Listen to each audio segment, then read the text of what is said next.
Have I been talking for this? Now I have to start all over again. I don't know why this microphone does this, but occasionally it just turns off.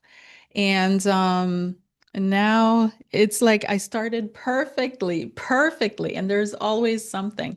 And that reminds me of a native tradition that I heard. The only perfection is God, right? So whatever you do, whether it be painting, writing, whatever you do in creativity, that there's always has to be an imperfection, and that is your humbleness in front of God, right? So I'll take that as the imperfection. But this microphone, it kind of always has this its own thing.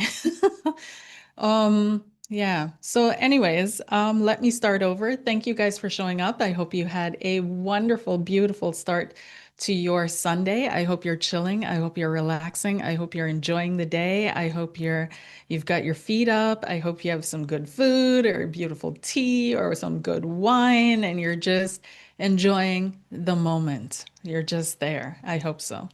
And so I am, yeah, it's June, and this is a better energy for most of us. So, those of you that have a question regarding your June, regarding your energies, regarding what's coming up for you, the link is in the chat. So, go check it out and just sign up for that question.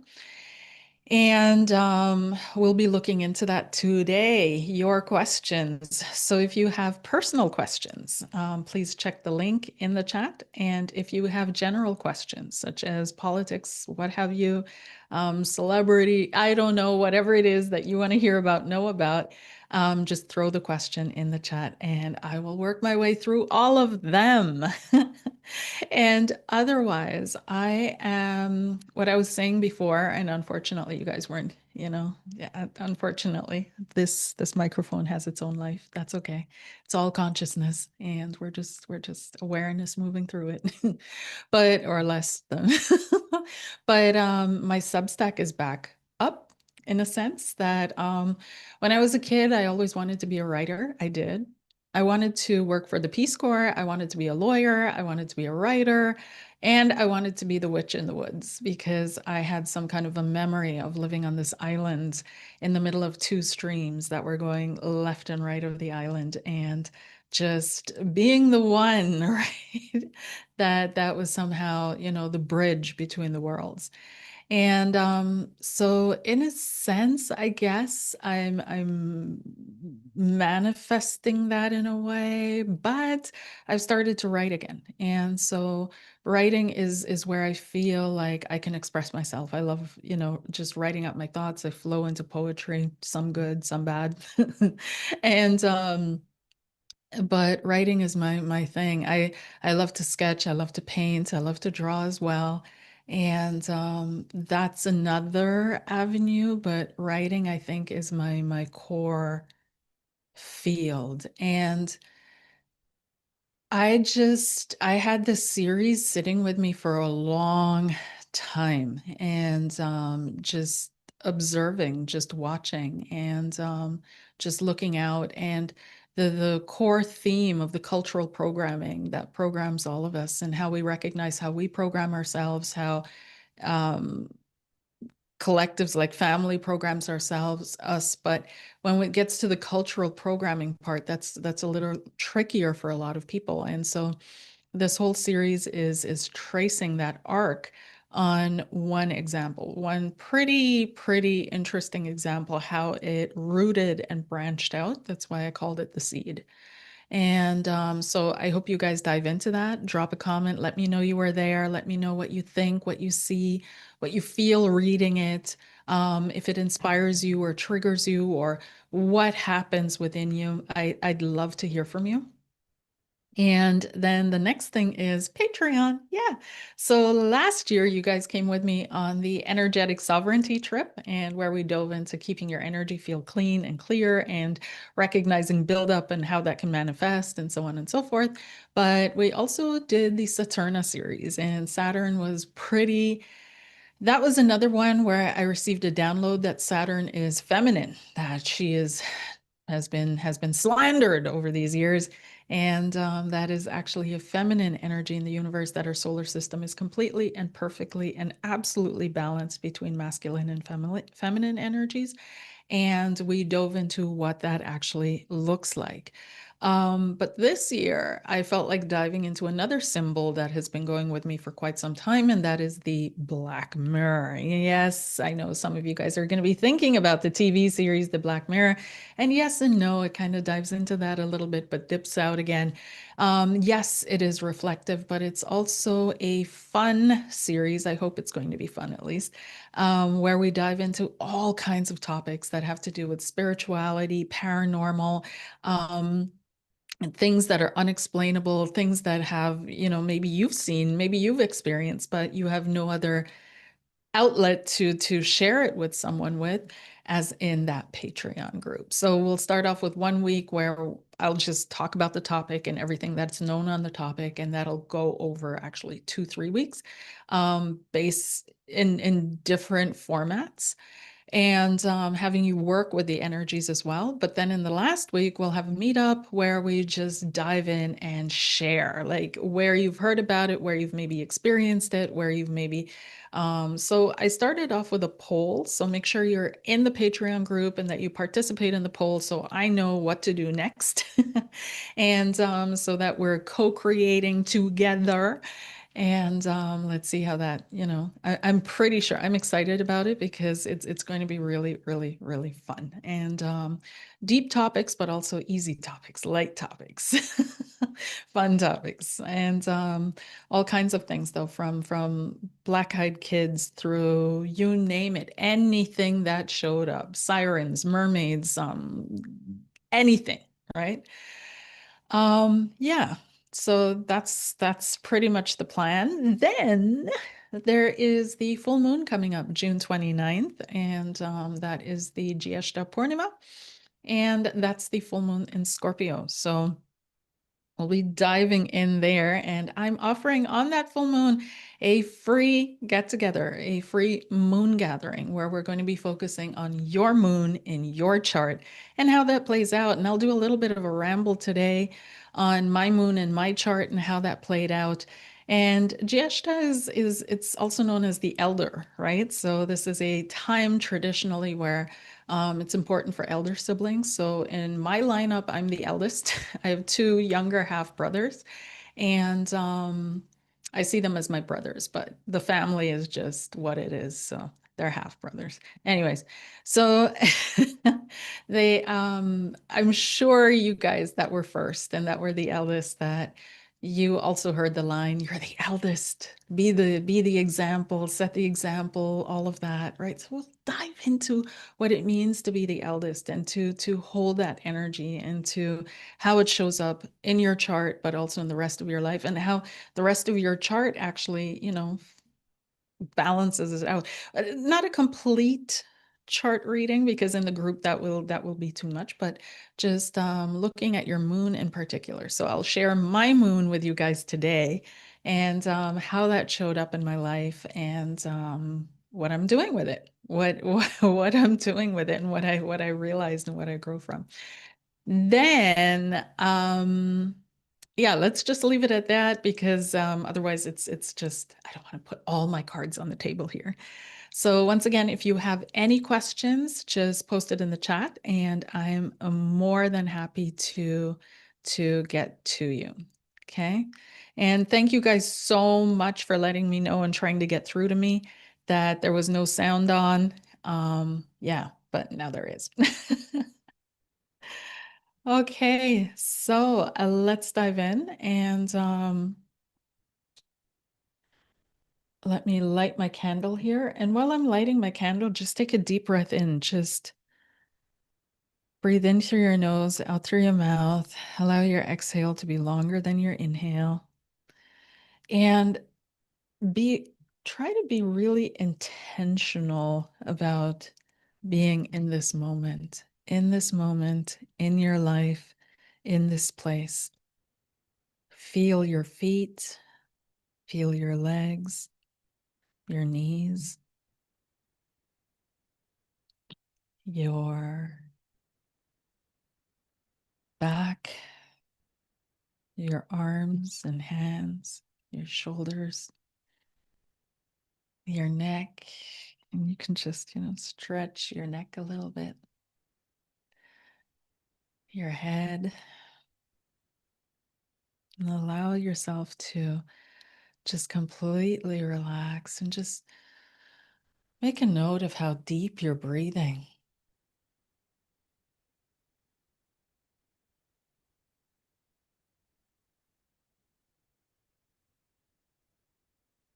And allow that breath to just flow into you.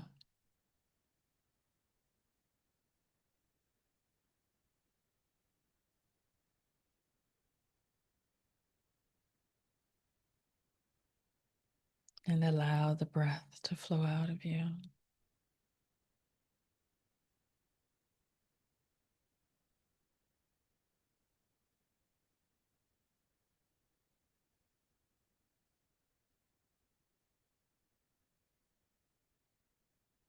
And as you allow, feel yourself becoming softer,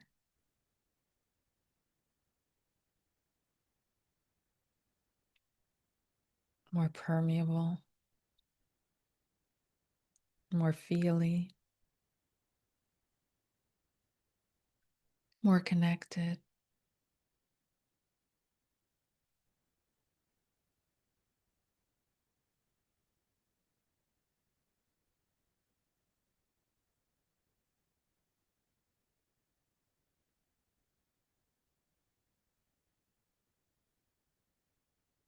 And allow that awareness to spread through your entire body. So you're aware of your feet,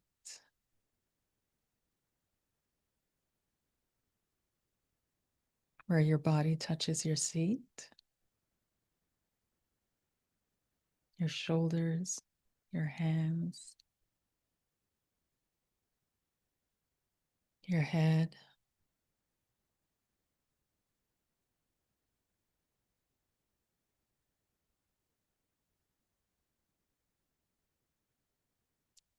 And feel yourself becoming fully aware in the here and now.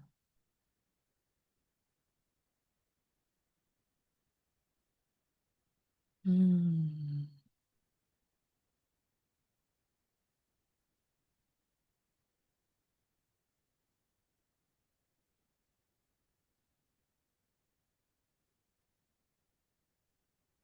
Okay. So, one more thing. I hope you guys were able to breathe. One more thing is I was doing the book club on Patreon a couple days ago, and I noticed there were a couple of people there with me, but something wasn't working. So I've decided to reschedule that. And so if you guys are in the book club, I'm rescheduling our book club meetup to soon. You'll see the post in Patreon, of course. Okay. So yeah, let's get to this. And if you guys have any questions, post it in the chat. I'm so, maybe you're bringing up topics I haven't heard about yet that are happening over there in the States or wherever you are. And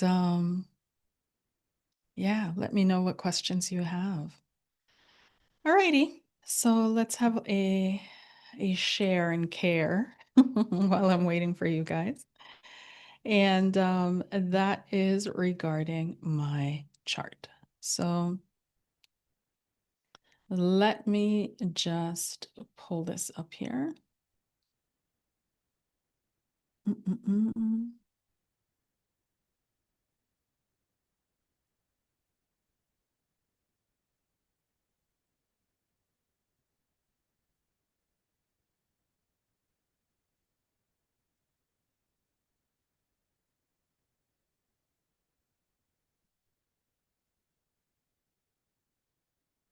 Mm-mm-mm.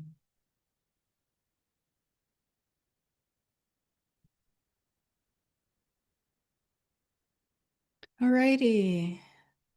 And we'll be doing this in the moon gathering. So make sure that you sign up for it. Actually, I'll post the link for it in the chat as well. Let me just grab it. Their scheduling link, and it's free. So, don't feel that you.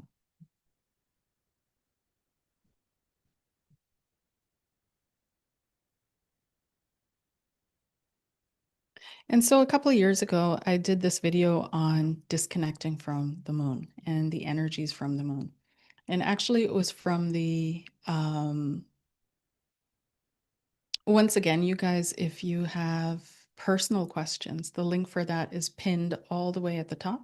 Please sign up in that list and I will see your personal question. If you have general questions that are for everyone and the collective, post it in the chat and I'll get to that.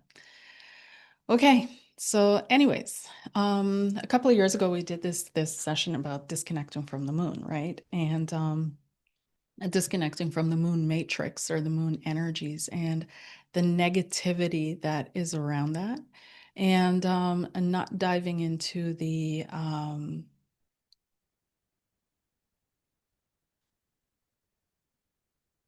yeah, okay. I'm reading the chat as I'm speaking, so like, and not diving into the superstitions that go around it, right? But now in Vedic, I'm learning a different aspect, right? So the and how the symbol of the moon is recognized in Vedic astrology as something that is actually quite beautiful. So we'll be looking into that. But there is a question, is the world economy about to reset? Now that is interesting. Is the world economy about to reset? Let's have a look, and I'll put out my tarot cards and see. Is the world economy about to reset?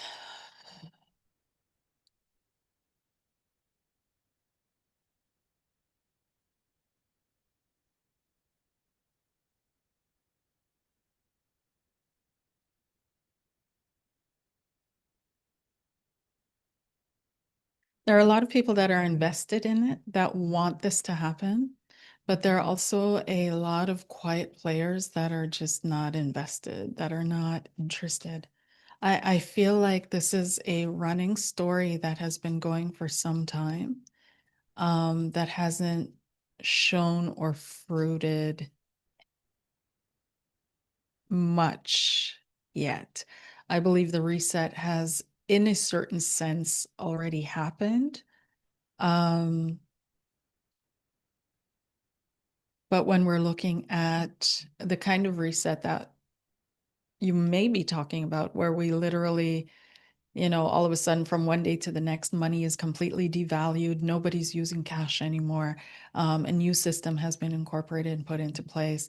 That is happening as we speak, but it's gradual. So it's not an overnight thing where that is going to come about. But I think we know that. So let's have a look where in the process we're at. And is the economy about to reset? And we're focusing in on the US as well, because the US is expansionist again, let's put it that way. Is the economy about to reset? There is a bigger question here about the health of a leader, okay? And we've got here the King of Wands, so someone who's got a lot of willpower, who's very fiery and just King of Wandsy type energy, and the colors as well. And we've got this card of transformation. Okay. So that seems to be a topic that is coming up more. And I feel like that's what's more being focused on in spirit, in a sense, is the transformation of this this leader. Okay. And the transformation, now it doesn't mean ending, right? But that's something around that leadership is going to transform, and soon. Something around that leadership is going to transform, and soon. It's almost like this is It's also the final chapter of the church, and maybe this is why I feel so compelled to be writing the series that I'm writing. But there's something here, my eye instantly fell on this bishop. Okay. So there's some kind of a final chapter of an old system that has been its time was come for a while, but we're definitely moving out of that now. But again, I'm not feeling this as being Armageddon or the apocalypse or anything even most of us will barely notice, to be honest. It's here we have the Six of Wands. Then we have the Queen of Swords. And then we have the Two of Pentacles. So what I'm feeling here is there is a focus on who wins in a specific situation, right? In the new world setup, because they get to dictate legalities, laws, legal stances of specific situations that are currently ambivalent and moving parts. Okay. So two more cards, three more cards. Yeah, three more cards. This is actually the cards that are popping up are actually pretty positive. We've got the Ace of Wands, the Eight of Wands, and the Star card. Okay. So it's not as dire, right? We're not headed to the end times in that sense, where everything's going to crash and burn. We're going to end up like Mad Max, kind of trying to survive off of scraps and stuff. Like that's not where we're headed. That's not where we're headed. But it's definitely there are plans in the background. It has more to do with legal frameworks, legalities, documenting things, about points that are currently ambivalent. Okay. So I hate to break it because a lot of times that's the thing. I feel so anticlimactic because so much of our news cycle is based on outrage and reactions. And we've gotten so used to it because it's always there that that has become synonymous with truth. Also, our truth tellers, they're actually the loudest screamers in the marketplace. They're like, you walk through the market and like the loudest screamers capture your attention, right? And now it's gotten to the point where we feel like the truth has to be loud, but it's not. It just is. The truth doesn't have to prove anything, doesn't even have to say anything. It just is. And so giving that reading, it feels so deflating. But we're looking at this, we're looking at, for example, uh, the, and I have to be careful here because people might be, but we're looking at some of the prophecies that have been stated over the last couple of years, right? That not we've all been, but a lot of people have been eagerly waiting for it to come about, waiting for this to happen, that is going to suddenly change the landscape of everything, that is going to open up possibilities, open up doors. People have invested in things that because they believe these prophecies, they believed that there was some kind of a battle going on behind the scenes. They believed all that. And while I do believe there is a battle, a spiritual battle happening behind the scenes, yes, there are certain prophecies where I was never on board with them, and I just don't think that they felt it didn't feel aligned, reading them, listening to them, or anything like that. And these prophecies have been going on now for almost 20 years, over 20 years. And sure, Nostradamus was a couple hundred years ahead of his time in some of his writings, so could be. But for now, it's a hard no, right? So the shift is happening, the reset is happening, it's ongoing. We're building the new infrastructure as we speak. Um, but it will be a gradual shift. It will be a shift that most people will, you'll still go to work and pay bills, right? And it's kind of like hearing now, like UFOs are real and everybody's like, okay, next. And if they had come out with that like 20 years ago, it would have stopped everything. It would have stopped everything. But because it's coming out now, everybody's like, okay, next. And it's the same with this shift or this economic shift or economic transformation. If it was what's going to be in 10 years, right? If it was already in place 10 years ago, then we would have said, okay, this is a massive shift. But as it stands, not really. It's just going to keep chugging along. The thing I feel where we're going to see the most shift and change is the environment and climate, right? That's where you're going to see changes, and the experience of time. The experience of time itself is going to continue to speed and to ramp up. And also more people that are having interdimensional jumps, right? Feeling like, wow, I just woke up in the wrong world. And this is not just a saying. It's not just me being frustrated with the things that are here. I really feel like yesterday I was somewhere else. And I feel like these are going to be happening more and more. But that economic crash that is going to like finally vindicate and and empower the wealthy, not so much. People are too busy trying to become part of the pack of the wealthy than to tear them down. Like it's not 1700 France anymore. No, no. So yeah.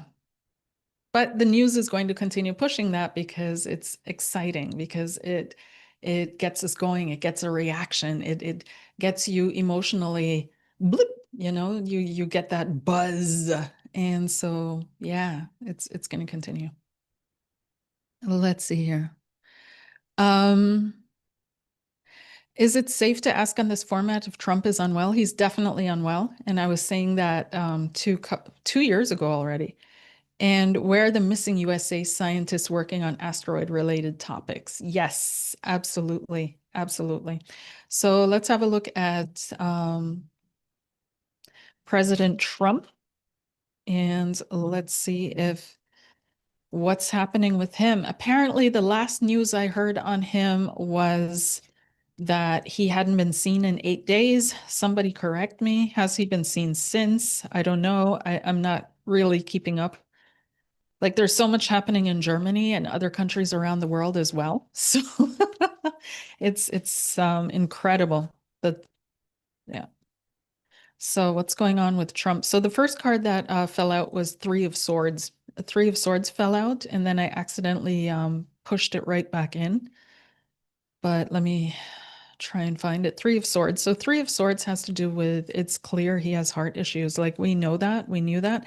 And I picked up that on that already before he was elected back in when he was in court in New York. And I thought there's no way that is absolutely not normal that you can withstand this much stress and not feel it. Like everybody's stressed in their life. You guys know what stress is, you know what stress feels like, and you know what triggers stress in you. Now live Donald Trump's life, right? With the amounts that he's dealing with, the people that he's dealing with, the projects that he's dealing with, the stuff that is tied to his name, and how does he survive the stress? And that was the first thought that came to my mind when I saw him in New York in court. And I thought this guy is not healthy.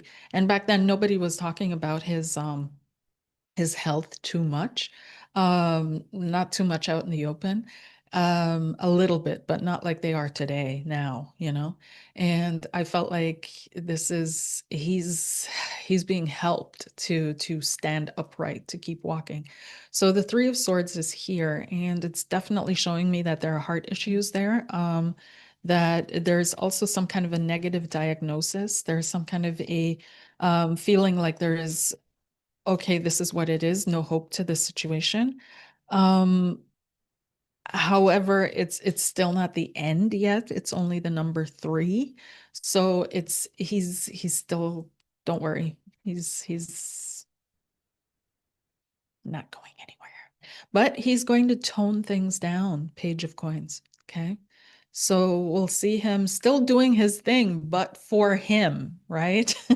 So for us, toning things down would be completely stopping everything and focus. No, no, no, for him. He's going to tone things down for him.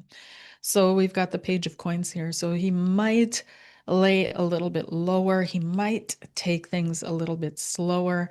But there's not much, he's minimal changes. Page of Coins, it's the page, so minimal.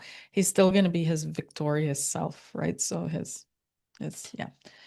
But no, he's not healthy. He's absolutely not healthy. I don't feel he's ready to go just yet, but he is, there's some kind of a Rubicon, a point of no return that has been crossed, right?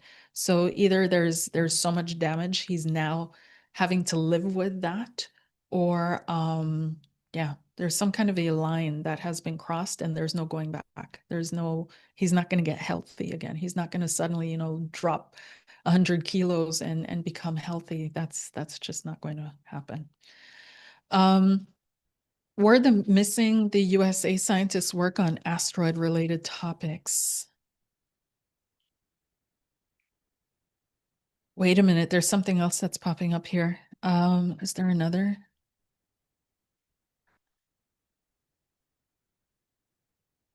There might be another failed hit on him. He's going to prison. Yeah, there might be another failed hit coming on him, on Trump, because for all of a sudden I saw this other thing popping up, this other failed hit. And we've got the Lovers, which is a clear yes. Okay. Then we have the Five of Coins. It's not going to work. And we've got the Chariot. He's going to, use it to armor his personality, his character even more, right? So there's something, and he's going to, even though he's not healthy, he's not doing well. That's the Five of Coins, right? The lack. His he's still going to show up as if everything's okay. Okay. So he's going to run again. He's going to run again. Yes. And people are like, "Oh, he can't run again. He's not going to run again." Yeah. People act like all these laws are written in stone, you know? And but things can change. They can change overnight, but he's going to run again. Then let's see here. Were the missing US scientists working on asteroid related topics?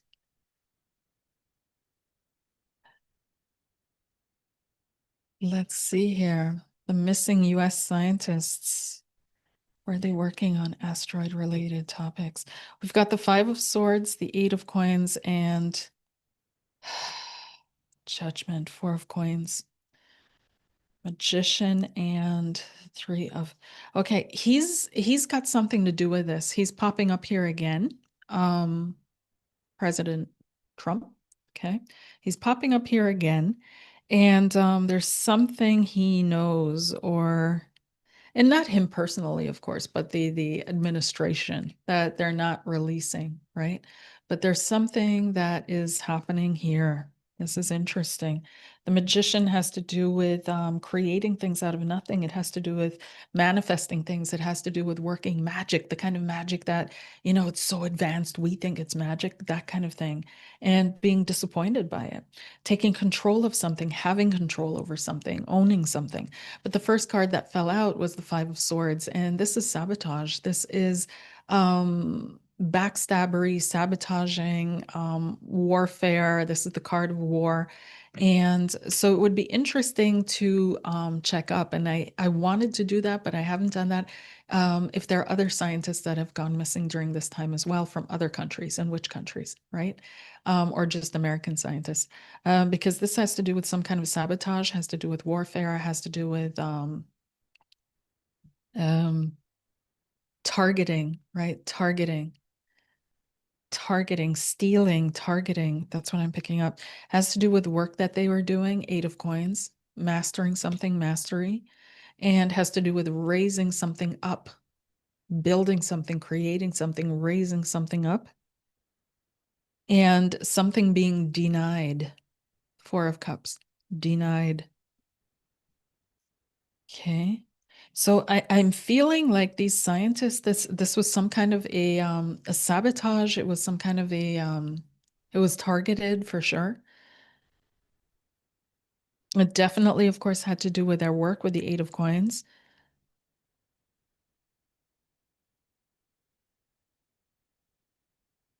Had to do with raising something up. By extension, all of a sudden I'm feeling yes, off world.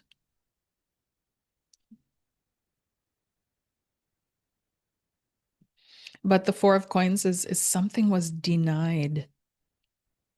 One second. Let me get a clarifying card, please, for the Four of Cups. Four of Cups, not coins.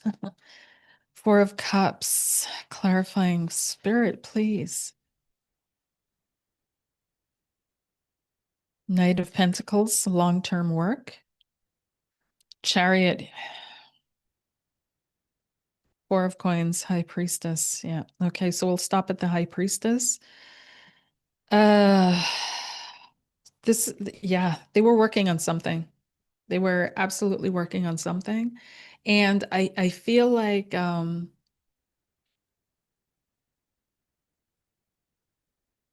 of them are, not all of them though. Some of them are still working on something. Okay. We've got the Knight of Pentacles, which is something long term, something in service to other, to higher. We've got him again with the Chariot. These cards already showed up before with him. Wanting to be the ruler of the world, you know, the most powerful man on the planet kind of thing. But something happened. It really feels like this was some kind of a collaboration, some kind of working together, and at some point it just it stopped. It stopped being a collaboration. It stopped being a working together. Something was denied. That keeps coming up. And I feel like it was sabotage. It was with this Five of Swords. Okay. This has to do with some kind of conflict, has to do with a war, has to do with an obvious opponent.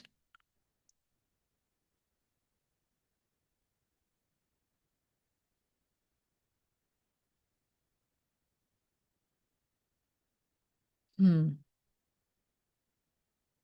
And a holding on. There's a holding on to the energies as well. Because the Knight of Coins, like you can see, is armored up. We keep forgetting to look at the knights are armored, they're protected, they're expecting to be attacked, right? They're expecting to have to defend something. They're expecting to have to stand strong for something. They're protecting themselves. So there's this expectation in that energy. Yeah. Definitely not everything is as it seems, 100%. Yeah, there's some kind of a denial that's happening, that happened. Trying to hold on to things, Four of Coins. I knew that was in there somewhere in the stack. Trying to hold on to something, trying to own something. And together with the Knight of Coins, like really digging heels into dirt, really digging yourself into something, holding on to something, not releasing something, holding on to something tightly. This could be the truth about this, of course, information around this, or the information that they were dealing with had to be held on tightly. But he's involved in this somehow, it seems. Okay. Rightio. Let's see what else is coming up here. What about the island that was just bought off the coast of Albania? Oh my gosh. They're having their protesting in Albania. They're protesting in Albania. And it's amazing that she called it the one second.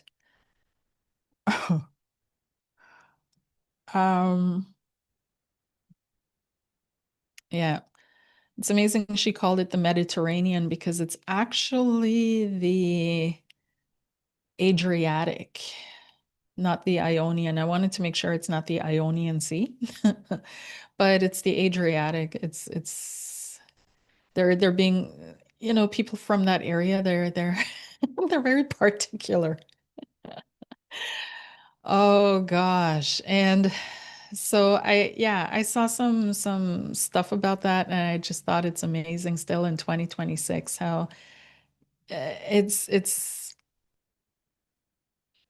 interesting because she's talking about how she went to this island and they were on this yacht. And for those of you that don't know, Ivanka Trump and Jared Kushner bought an island in the Adriatic. It's not in the Mediterranean. And they're building it up from scratch. And initially, the news reports are, of course, super hyped that, oh, they're building their own island in the Mediterranean. Well, it turns out they're buying an island in the Adriatic. Now, even I'm saying Mediterranean.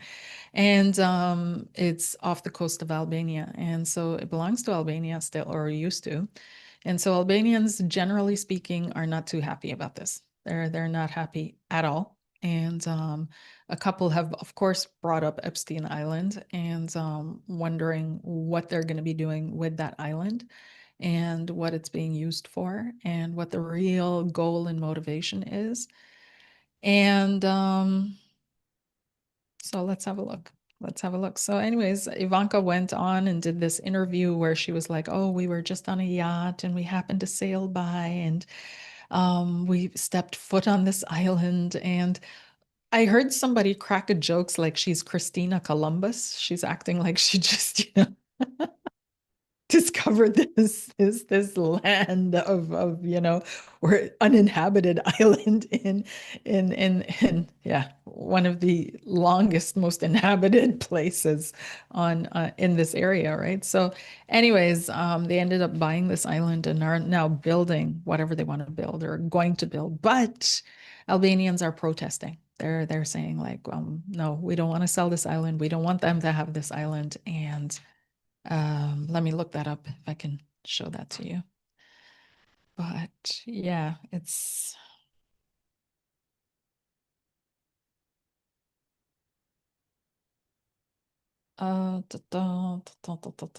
Albania is not for sale.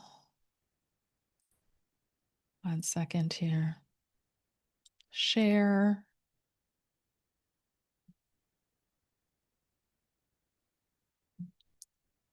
Um, so here we are. Yeah, protests in Albania grow over Jared Kushner-backed luxury resort. Conservation groups say work has begun in protected coastal area. Prime Minister insists that the project will bring jobs and investment. And so protests in Albania over a proposed luxury resort backed by Donald Trump's son-in-law, Jared Kushner, are set to intensify after opponents rejected an offer from the country's prime minister to discuss solutions. Thousands took to the streets of Tirana for a third day straight on Wednesday, some of them brandishing inflatable flamingos in a nod to feared environmental damage amid mounting calls for the project to be blocked. Protests are also planned for the south of the country, where groundwork on the 1.6 billion complex recently began in an area long seen as one of the Mediterranean's most environmentally sensitive. From start to finish, there has been a total lack of transparency, and we have seen no public consultation or public documentation regarding permits. And so now what we are saying is if they remove the bulldozers, remove the fence, and restore the habitats to what they were, then we can start talking. This is from Alexandra Trashe. I don't know if I'm pronouncing that right. Probably not. Executive director of the country's leading conservation group, the Protection and Preservation of the Natural Environment in Albania, the Prime Minister Edi Rama, who has defended the development as a milestone in the Balkan country's trajectory from Stalinist state to high-end holiday destination, proposed on Tuesday that he meet protesters in an attempt to break the logjam. But the Socialist Party leader also stuck to his guns, saying there's absolutely no chance that the investment will stop as long as I am here. And earlier this year, Ivanka Trump made a surprise visit to the country with a team of architects touring the site earmarked for development by her husband's investment firm, Affinity Partners. The resort is intended to cover an area that not only includes the uninhabited outcrop of Sazan, Albania's only island, but wetlands and coastal habitats in the marine national park that surround it. The waters are among the last refugees for the Mediterranean monk seal, with the area also sheltering more than 200 bird species, many endangered, including flamingos and Dalmatian pelicans. So, yeah, they're not happy. Albanians are not happy. And a couple have brought up that they already, steamrolled Gaza to create luxury beachside resorts. And now they're coming and bringing that same mindset to Albania, and they don't want it. So it's going to become a political thing. Like that is, yeah, it's they're still going to go ahead with it, and they're going to go ahead with it and think that it's going to blow over, but this is the beginning of a sore spot. Guaranteed. Guaranteed. And people have to understand the Balkans. You don't mess with Balkans. You know, they still have what do you call it? Blood feuds. Like this can go on for generations. They have no problem with that. Um, it's yeah. So I don't know. Let's have a look at the cards and see what the cards say. But um, let's see here. Balkans, Ivanka Trump, Jared Kushner. What are they doing there? What's the real intention? What is the real intention? Are they just creating a holiday resort? Of course not. Why the Albanian? Why the Albanian coast? What is the intention? Why the Albanian coast? Why the Albanian coast? Yeah.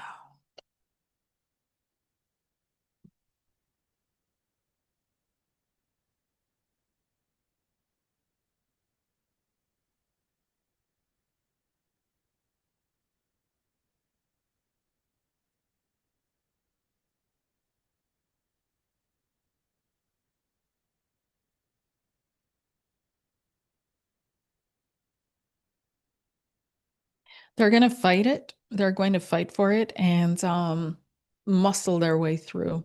And they're going to do it because they have the president, the prime minister, whatever you call it, the main Albanian. They have him on their side. So this is absolutely going to happen. But people are not going to be happy.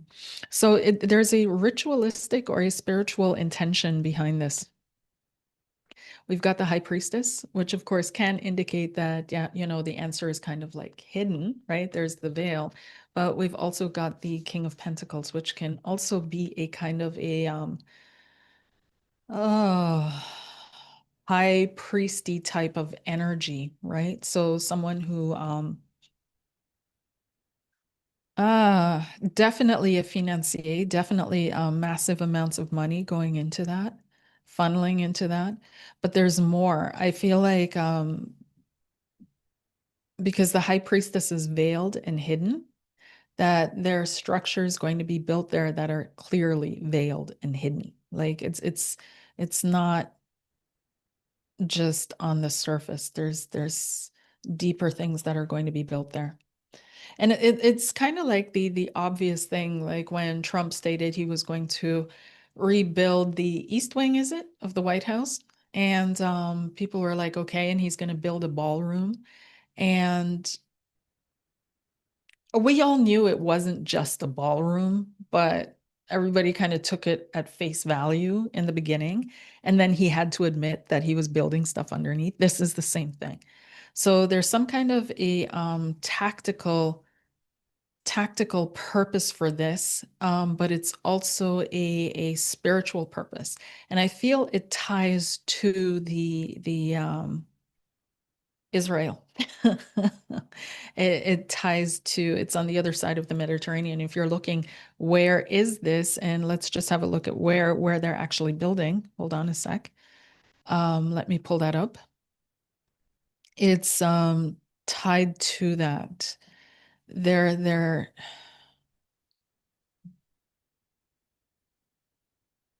1 second here.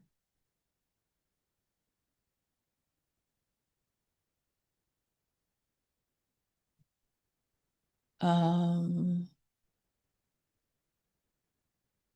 Zvernik, Albania, Sazan Island Resort. Sazan Island. Okay, let me start sharing again so you guys can see.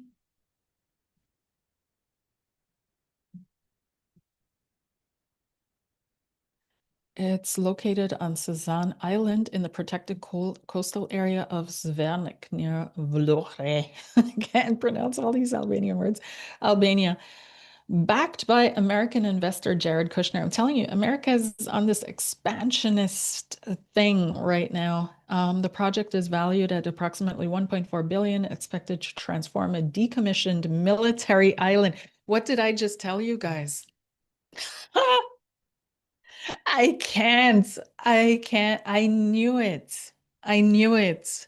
I knew it. Mm-mm. I knew it. Seeing this here, I knew it. And it being across from the Mediterranean, across from Israel. I was like, no, a decommissioned military island into a high-end eco resort. Yeah, right. In the coastal protected area characterized by ecologically sensitive lagoons and swamps, the plan provides for an investment of approximately 4.7 billion. It was used as a military base. I knew it. It's some kind of base. That's literally it, or it's going to be again. Throughout the 20th century by Italian, Soviet, and Albanian forces. I see this as being like this secret base where it's the center of the world. You know, they can reach Russia, they can reach China, they can reach the Middle East, they can reach the US. Like it's literally kind of dead center, you know? And they have a friendly government there. Like, why not? They can't build it in Italy. They can't build it in Greece. They can't build it in Germany, you know, not happening. But that's like perfect. So it's in December 2024, the Albanian government declassified the island for civilian use. The island surrounding marine area was designated as the Karaburun Sazan Marine Park, and there's an investigation that was happening. The Albanian Special Anti-Corruption Prosecutor's Office has opened a formal investigation into the procedures for approving the work. So this is going back longer than what they're saying. Like it wasn't just them on a boat. Like this has been going on for years, this plan. The investigation aims to shed light on the controversial legislative amendments adopted in 2024 that have changed the status of protected areas, allowing real estate development, and on the funds and methods of land acquisition that took place without regular tenders. Also, although the Albanian government claims that the land concerned is privately owned and acquired in a transparent manner, legal disputes and complaints have arisen for the overlapping of claims and property rights following the chaotic post-communist privatization. The resort is being planned by Atlantic Incubation Partners LLC, affiliated with Kushner's private equity firm Affinity Partners. It was awarded strategic investor status by the Albanian government, allowing for expedited permits and incentives. I'm telling you, living as the wealthy, you know, it's a different, that is a different dimension. Um, the purchase of the Sazan Island is reportedly 1.4 billion USD, which included a 4.7 billion agreement on part of the protected coastal landscape of Zvernik. Yeah, sure. The preliminary approval for the purchase of the island was in January 2025, about 2 months after Jared Kushner's father-in-law, Donald Trump, was elected for a second term and days before he was inaugurated. Both Kushner and the Albania government have stated that Trump and Kushner's connection and prior position in his cabinet did not, no, not at all. I could go there and get it, did not influence the sale of the island or approval of the project. Since the beginning of the works with the first deforestation and barbed wire fences to limit access to the area, the ascertained damage is already irreversible for the delicate ecosystem Among others, the destruction of the millennial dunes of Svernek, the interruption of the water exchange of the Narta Lagoon, the fragmentation of the migratory corridor, and so on and so forth. You can look it up. It's on Wiki under Sazan Island Resort. This is in Sazan Island, Albania, which is, it is designated military exclusion zone. Guys, I have to pause and thank my guides. I have to pause and thank my guides. There you have it. This is it's totally a tactical decision. It's absolutely, this is going to be, yes, a secret getaway, secret top talk of the top people island, the largest of Albania's islands. It is a designated military exclusion zone. It lies in a strategically important location between the Strait of Otranto and the mouth of the Bay of Vlore, which marks the border between the Adriatic and Ionian Seas. So what is a military exclusion zone? It is an area in the immediate vicinity of a military action established by a country to prevent the unauthorized entry of civilian personnel for their own safety or to protect natural assets already in place in the zone. It is also established to prevent an enemy from acquiring any material which could help them. The comparable term used by the Air Forces is that of a no-fly zone. There you have it. Questions answered. Questions answered. No, wait.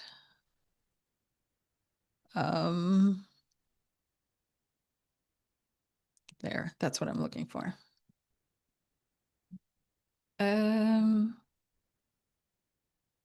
Sazan Island.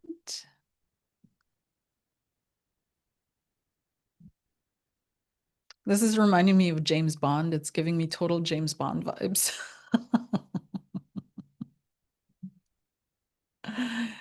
Total James Bond vibes. So it's in a no-fly zone, we just learned, right? A no-fly zone. And it's in,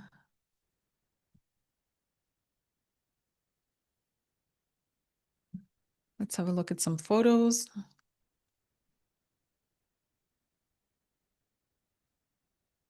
So yeah, apparently they were on a yacht and they got there and she stepped off and stepped onto this most beautiful island and thought, wow, it's so uninhabited.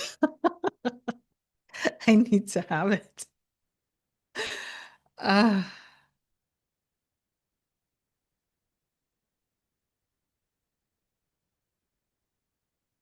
mm,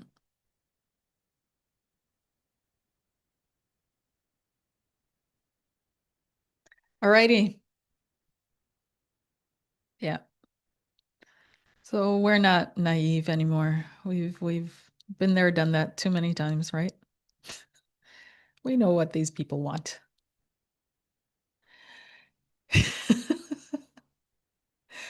Okay. Does a denser space or place feel slower or faster? When I go back to my hometown, time feels slower. It's weird. That's interesting, right? That's interesting because yes, I feel like a denser place is slower. Which doesn't mean necessarily bad, right? So there is that. But I do feel like a denser place is slower. But let's have a look at what the cards say. I strongly feel the shift with time. Does a denser place feel slower or faster? When I go back to my hometown, time feels slower. Um, is a denser place slower? What did the card say? So a clear yes shows up with the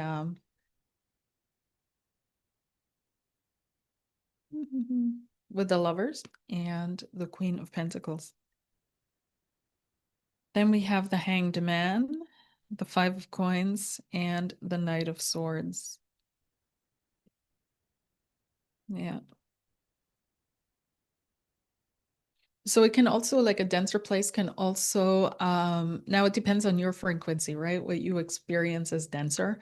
But a denser place can also throw you into uncertainty, into doubt, into fear, into anxiety, into hesitation, procrastination.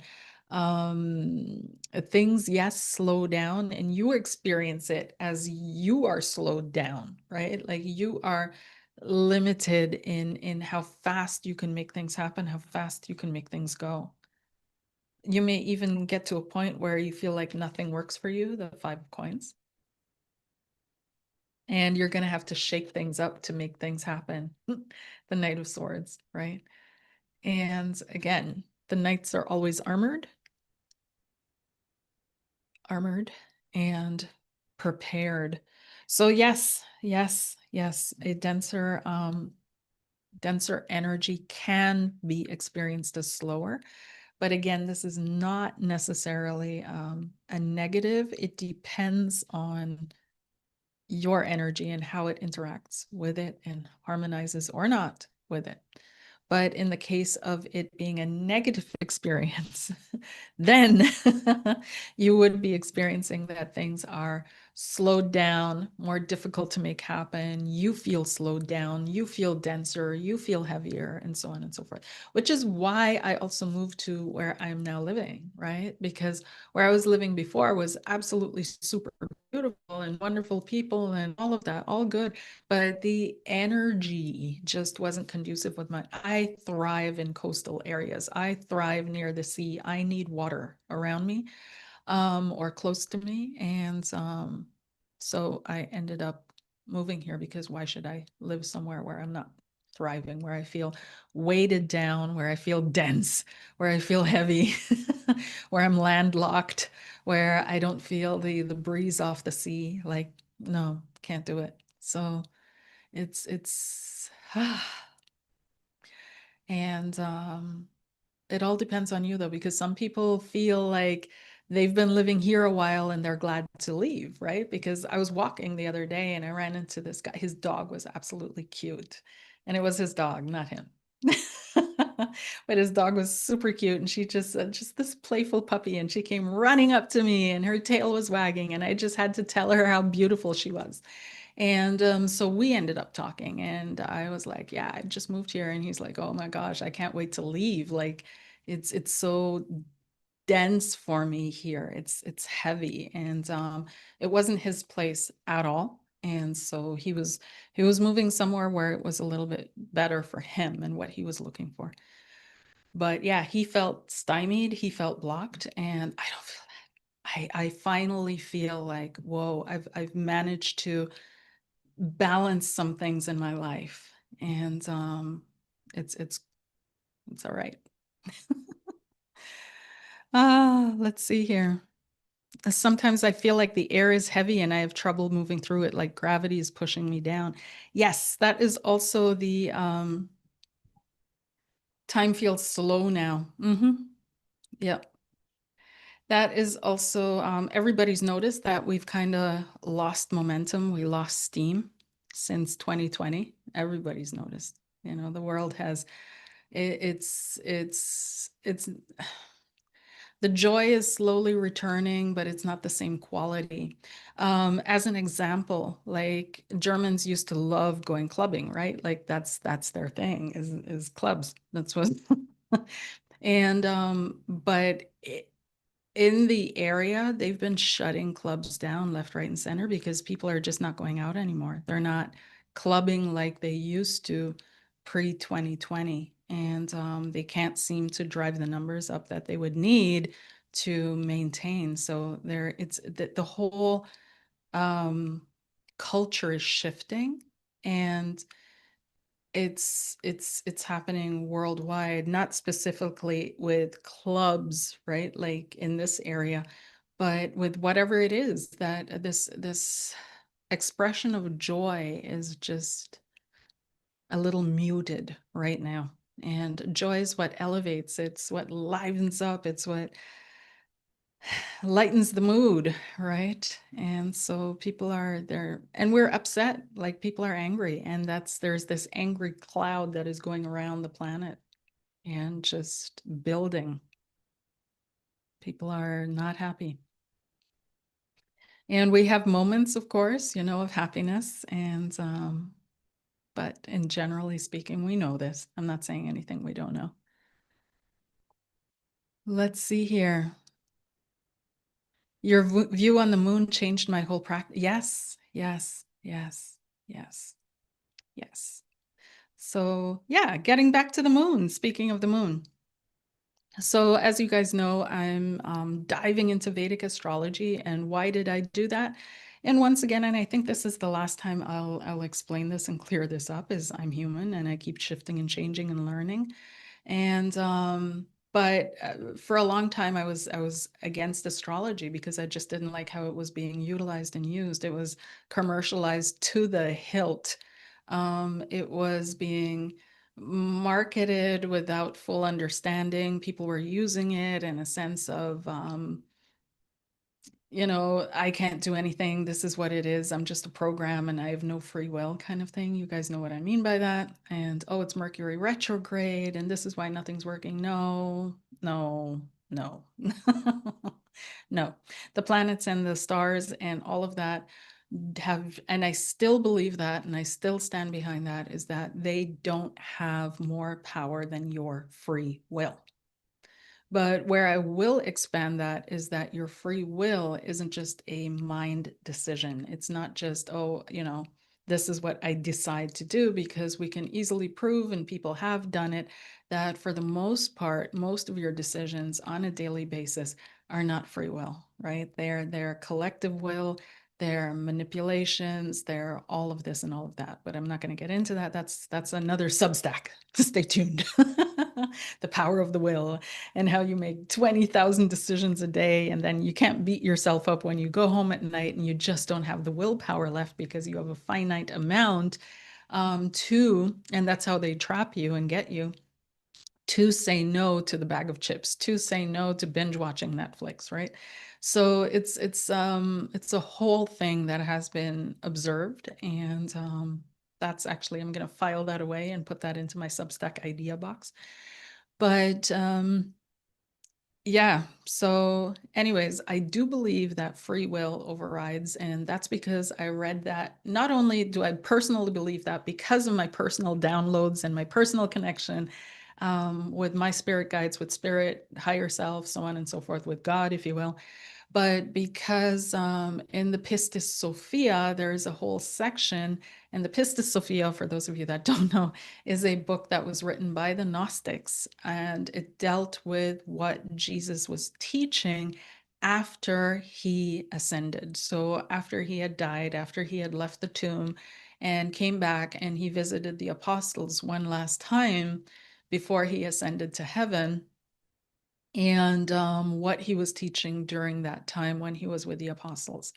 And so one of the teachings was that he had taken the power out of astrology, because astrology is, of course, one of the things that was actually taught by fallen angels in the Christian, belief system mindset, right? So I'm now studying something that is completely outside of that belief and mindset. And I think that's a fantastic thing to do. And I would encourage anybody to study things that are outside of your norm, like outside of your framework, your structure, and not to be afraid of it, and not to learn something that contradicts, because that's one of the things that they manipulate us with, is we're no longer able to hold. And also they keep pushing us into either or, and making us binary, right? But we're not binary. But anyways, so in the Pistis Sophia, he was saying that he had taken the power out of astrology, because astrology was one of the things that was taught by the fallen angels,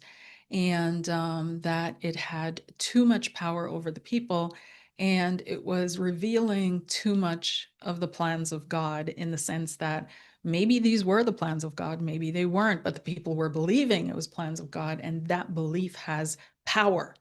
And so he was taking the power out of it so that people wouldn't be hanging their very souls, right? The very essence of their being into this teaching, because it can be, if you misuse it and abuse it, it can be a trap. It can be a total trap that goes over lifetimes. So he took the power out of it. And so only about a certain amount, I forget exactly which amount he stated, but only a certain amount of that would still be true, but it's not enough to see the true workings of God, right? So we always have to keep the mystery alive. And so that stayed with me. It just stayed with me. And not that I think astrology is evil. I think it's used. Again, I don't believe, I'm not in that black and white camp anymore, like where aliens are evil or the demon is evil or what have you.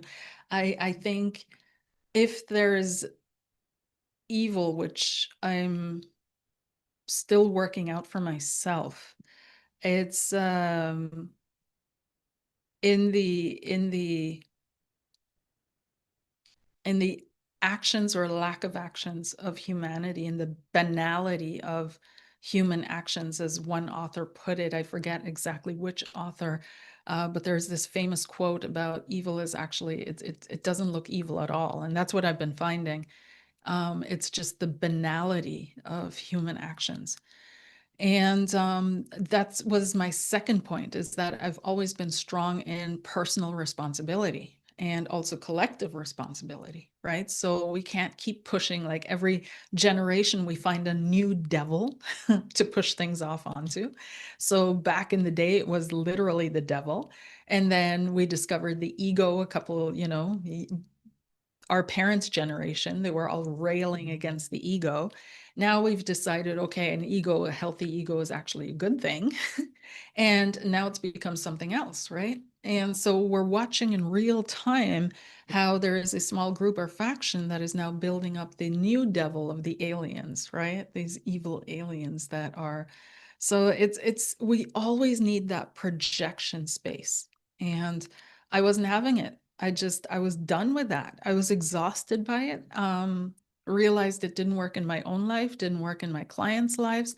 And I'm here to help. I'm not just here to be a YouTube face or to market, you know what I mean? I'm here to actually what helps you in your life to gain what it is that you desire to gain.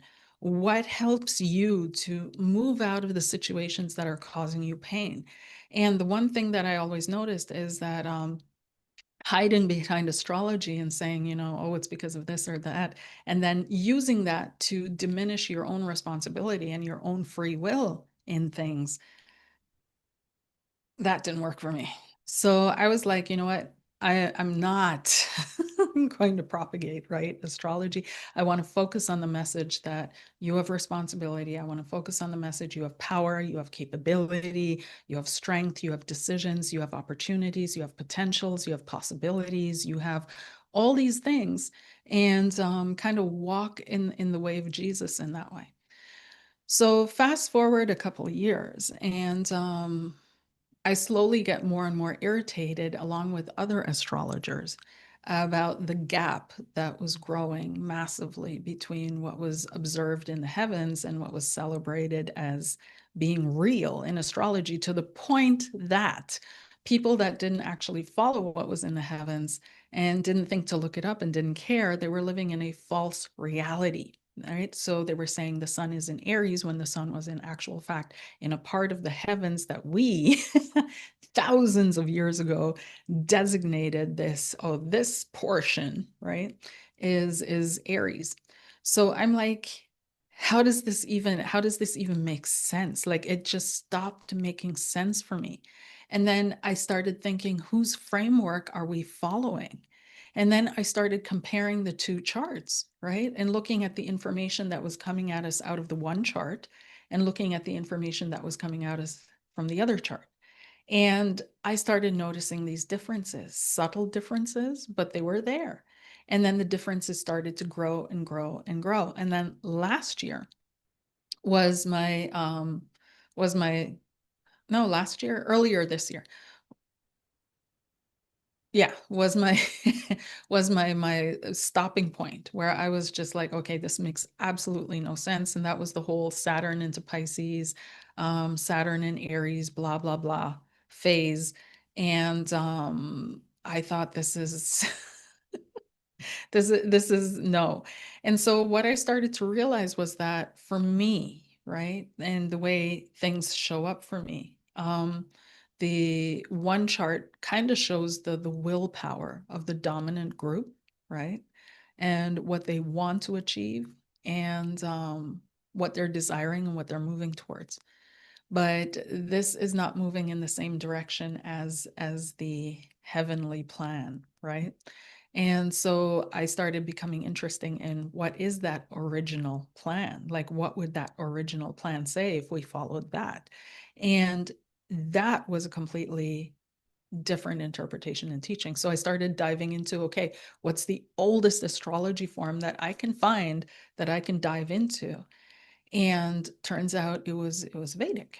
So dove into that, and I'm still diving into it, and it is fascinating. It is absolutely mind-blowingly fascinating, such a beautiful complex system that is completely different to the tropical system, and that weaves so many different aspects in from tone, everything. Your entire body is woven into it. All the life forms are woven into it. The every expression of life that you can possibly think of is woven into it. And this is a study that goes over lifetimes. Like, you can't complete it in one life. And that's why our teacher said to us, right? He can point in the chart and tell us exactly that we've been doing this in a past life. And we saw it. We saw it. There's no coincidence that I'm in that class with that teacher at this time in my life, doing exactly this, because I've done it before. And it's absolutely mind-blowing. It's fascinating. I love it. And it's my path right now. So one of the things in my life that I've noticed is never say never. That's kind of like when I left Germany and I said, I'm never coming back. Never say never, Carlene. Not in this life. You keep getting humbled, you keep getting shown like, "No." So I can't say that for my life or me, but this is why I started diving into astrology again, into Vedic astrology, and to actually explain deeper questions that I had regarding the consciousness that develops, the perspective that develops, the consciousness that develops, the decisions, the perspective, which leads to opportunities, which leads to decisions that develops following one chart or the other, and what both charts say. So the moon is one of those things. And back then, when I did this video on the moon, and this is years ago, it's probably like 5 years ago now, you guys. And back then, it was this whole shebang about the moon. Like, it was so over the top and just a lot of superstition wrapped into it. And I thought, wait a minute, because for me, the moon wasn't even when I touched on it, like energetically and remote viewed it and all of that, it's an artificial thing. It's an artificial construct. It's not a natural body. And I still see it that way because I literally saw it. And so to do these moon circles as worshiping nature, but I guess if you expand your consciousness like that, then everything in nature is natural. You know what I mean? Like, you can think about it like that. But there was also a certain energy grid that is still going out from the moon, um, that I walk people through to release themselves from. Absolutely. But nevertheless, the moon as a body still has an effect on us, right? The moon causes the tides. We're 70% water, more or less, depending on how much you drink. But it, of course, it has an effect on us. And that's what the Vedic astrology also focuses in on. So how does it affect you, the energy of the moon? And they determined that there are two separate minds, right? One is shown by Mercury and one is shown by the moon. And the moon is kind of your emotional mind. It's the foundation of your reality mind. It's your emotional mind. It's in part your subconscious, but it's also your emotions. It's the manas mind. It's The Mercury mind is very, it's words, it's analysis, it's the marketplace, it's piercing in a sense, right? Where the moon mind is just "Wah." So your very presence. And that's what we'll be diving into in this free group moon gathering is how your mind is triggered, affected, how it grew, what it's influenced by, how it works, right? How it works. Because so much, I'd say 95% of your mind is unknown to you, completely unobserved. It just runs. The program just runs. It's like working on your laptop. You don't know. You don't know. I don't know how my laptop works. Like, in all honesty, I just punch on. I know there's a chip in there. I know there's a fan in there. I know there's circuits in there. And that's pretty much the extension of what I know about my laptop. But there's a whole dimension of knowledge, right, that I'm completely unaware of. And this is the same thing with your mind. And the chart shows, right, certain aspects or deeper layers of your mind and how it works in different aspects of your life, looking through different charts, right? But for example, um, my moon is, if I'm allowed here, let me check the time. My moon is in Virgo. It's in the Uttara Falguni. And that's a whole thing that is also unique for those of you that are not aware of Vedic astrology. They work with 27 nakshatras or lunar mansions. And these are, for ease of explanation, smaller divisions of the signs, right? So they have this whole dividing the signs again into smaller groups, 2 or 3 signs within a sign. And so mine is in the second pada, which is actually the Capricorn Navamsha. So it's under the energy of Capricorn, which is ruled by Saturn. And it's also the deity of my moon is an Aditya, it's Aryaman. And Aryaman is a beneficial, it's a very light god that is focused on friendships. It's focused on contracts, unspoken agreements between people, longevity, endurance, loyalty, like all these wonderful things. Overall, my moon is in Virgo. It's in the 7th house of the other. And the only aspect it has to it is the sun, which is across or opposite from the moon, because I have sun in Pisces in the 1st house in my chart. And my sun is weak in Revati. It's the final nakshatra of Pisces, so just right before dissolution. And it's on its way out, completely submerged in water. And so the moon, though, in the 7th house, and this is what I want to share with you guys how it works, right? The moon in the 7th house in Virgo, the first thing that a lot of people are going to be telling me is you attract partners that are critical to you because it's in Virgo. So you're going to experience the moon, the analysis, Virgo, the criticism through the other, right? Through the other person, which is true. I've had absolutely partners that were critical of me. Classic, themselves out of shape and then pointing out that I'm out of shape, right? Stuff like that. And so there's that. And so the part of it is because this moon is there letting me experience, right? Because I find balance through relationships. That's part of that moon, is finding balance in the 7th house. Finding balance through relationships, connections are very, very important for me. But I'm actually meant to experience that and experience that in a kind of a negative way, unfortunately, in order to let me fall back on myself with the sun in the 1st house, right? That's the only aspect that I can fall back on, is on myself. And so it turns out that my actual lived experience is that I have relationships or connections or friendships or what have you, that my energy experiences as very, how should I put this?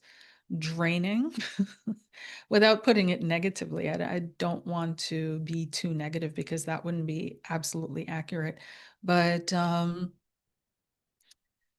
Another thing that I have to add is Mercury is the Lord of Virgo, right? So it's the dispositor that's sitting in my 12th house. And so I have Mercury, Jupiter, and Venus together in the 12th house in different nakshatras, but all in Aquarius. And so the Rashi Lord, which is Mercury, is sitting in the 12th. And that means that the moon in Virgo, it's answering to this Mercury. And the everyday relational, emotional processing that happens with the moon in the seventh, it's dissolving now into the 12th house, into my inner world, into foreign lands. That's another reason I travel so much, because my foreign lands houses of the ninth and the 12th are lit up, right? Especially the 12th. I've got Jupiter in there. Like that's one of the biggest planets. It's the planet. So it's about the veil, transcending the veil, moksha, dissolution in my life. And so love and wisdom are there, Venus and Jupiter. It's in this healing nakshatra in a sense. And so the relationships are going to drain me. This is by design, because the dispositor, again, Mercury, is in the 12th, which is the house of expenditure, drain. Um, so it's going to be the one experiencing what I have going on in the seventh house. And so, but what it does is it brings me deeper into the mystical. And that's the 12th house again. It brings me deeper into this spiritual understanding of things. And this is actually what triggers my whole spiritual development, triggers my spiritual understanding, triggers the work that I do. And so the thing, though, what gives me strength with this moon is the sun, right? It's in the first. And remember, I just said that one of the lords that is governing my nakshatra, Uttara Falguni, is the sun. It is an Aditya, which is sun. It's the deity of Ariman, which is a sun deity. And not Ariman, Aryaman. And it's sitting in my ascendant in Revati. So the ruler of my moon, right, of the deepest layer of the moon, is the soul itself, which is the sun, represented by the sun. And this is in the seat of the self, which is the first house. So I can only lose myself into the other for a while, because that's what my moon does. And that's where my alignment to the other comes, is my frequency. I frequency match, and I match people's frequencies. I vibe with them, right? And then I try to lift them up. That's what I try to do, or point them in a truthful, direction kind of things. This is come with me for a second here.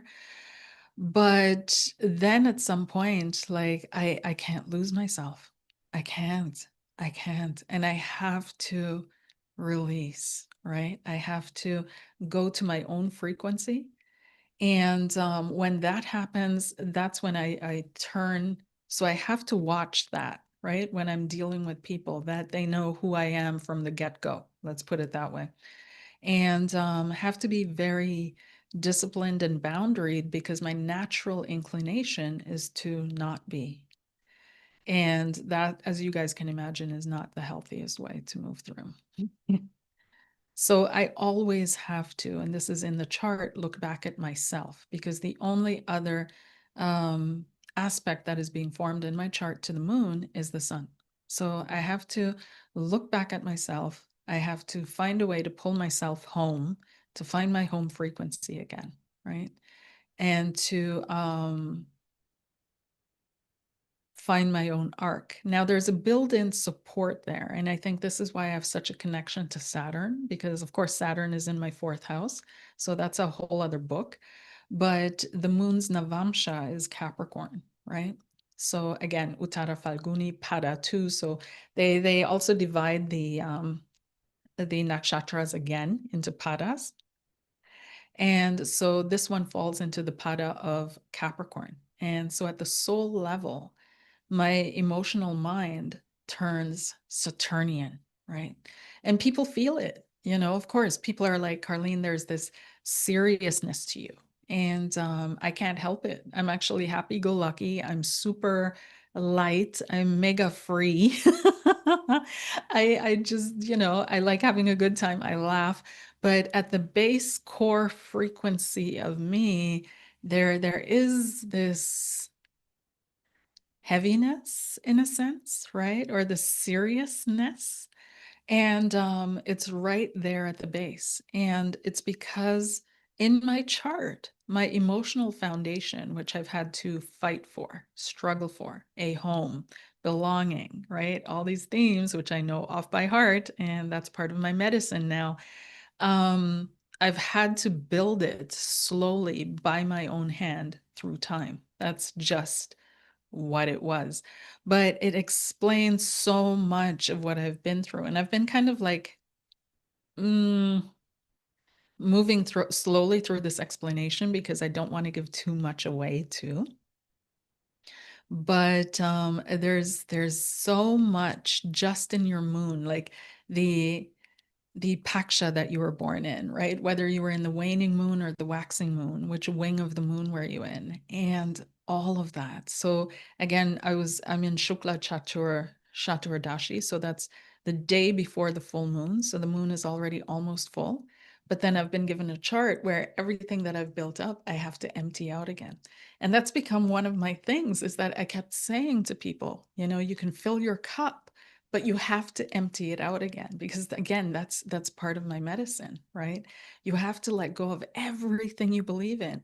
And you guys that have been with me for a couple of years, you know that I've done that a couple of times where I say, you know what, okay, pivot, right? It is what it is.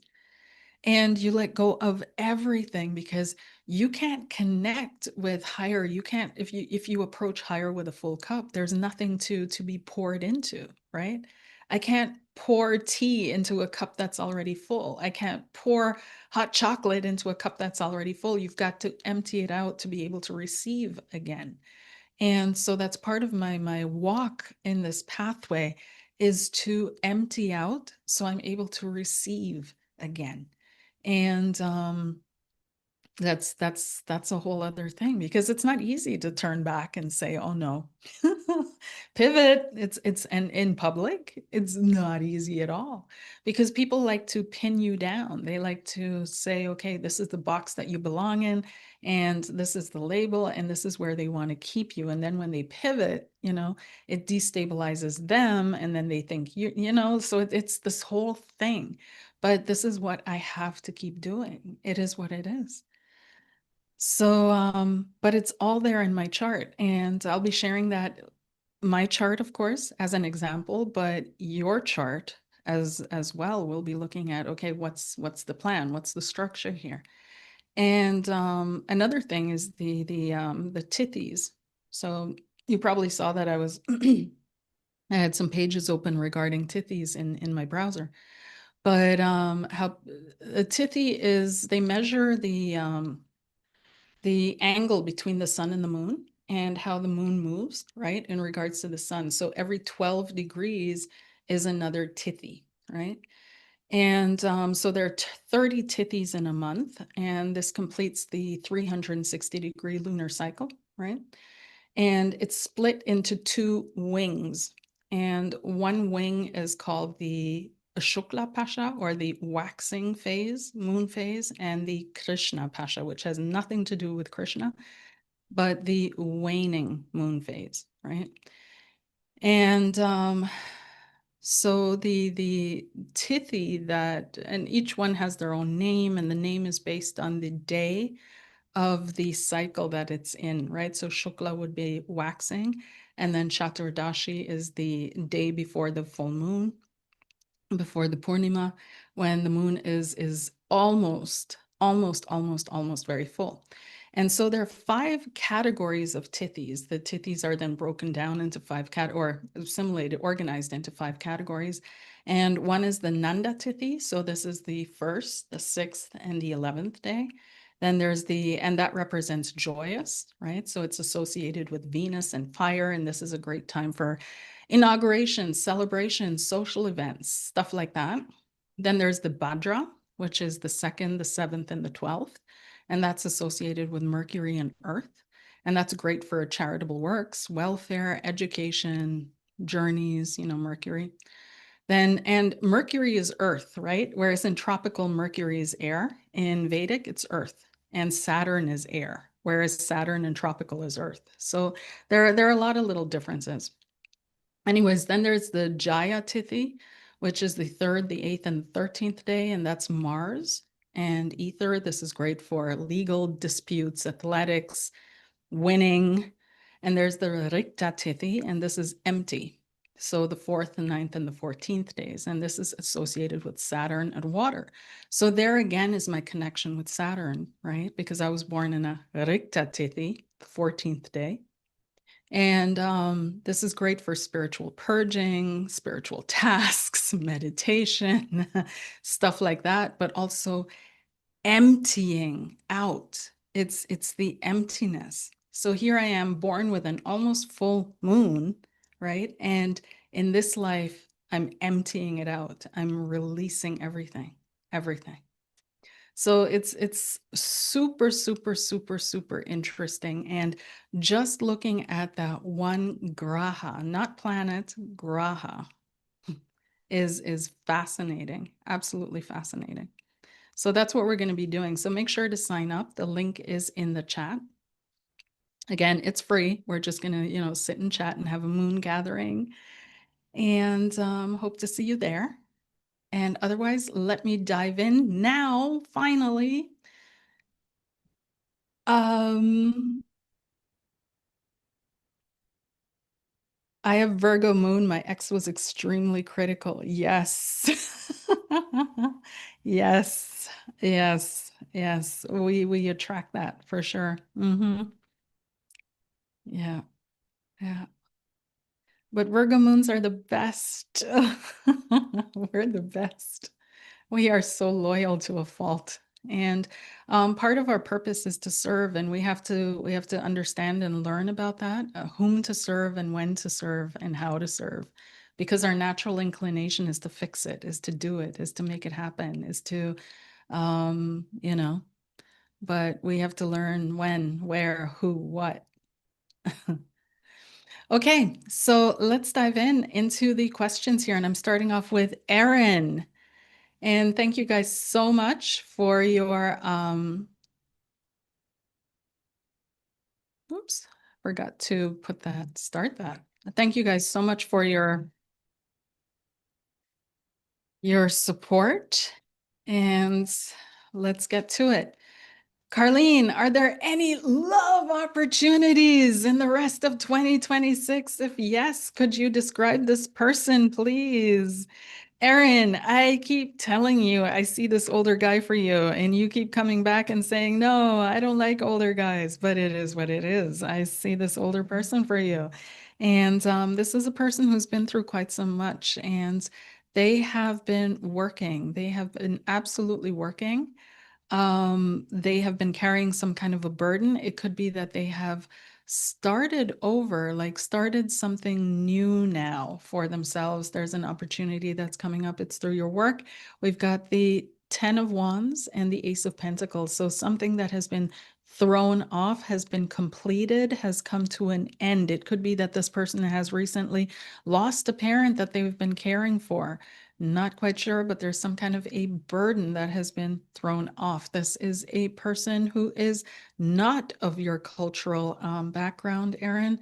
This is a King of Wands energy, someone who's very energetic, elevated. You have been praying for this person. You have been worrying. You have been praying. Your prayers have been heard. And you feel like I'm done with going alone. I'm done with fighting through life by myself. I need someone to walk with me. Okay. Now, there's someone from your deep past that there's maybe an image or something that you're holding on to. Please release it. Please release this image from your deep past and allow a new image to coalesce, because otherwise you will not recognize this person. Yes, this person has recently lost a person. We've got the 10 of Swords and we've got the Emperor. Okay. So this person has gone, that's for you, that is there for you, has recently gone through something. And I feel like this is someone that you will connect with through your work, is somehow connected to your work, is in your work environment. Yeah, we've got the Knight of Coins, which is working, working, working. Someone who also works hard. All right. Nine of Cups. Okay, summertime. Cups is summer. Could be late summer because the nine is almost complete. Ninth week of summer, some people say, right? So this is, and it will be quick. Okay, this is going to be a quick situation. You might feel bowled over. You might feel uncertain. You might feel very, very oh my gosh, this is going so fast. I need to think about this and get all irritated and then talk yourself into, oh, this is not the right person, right? Because you're not controlling.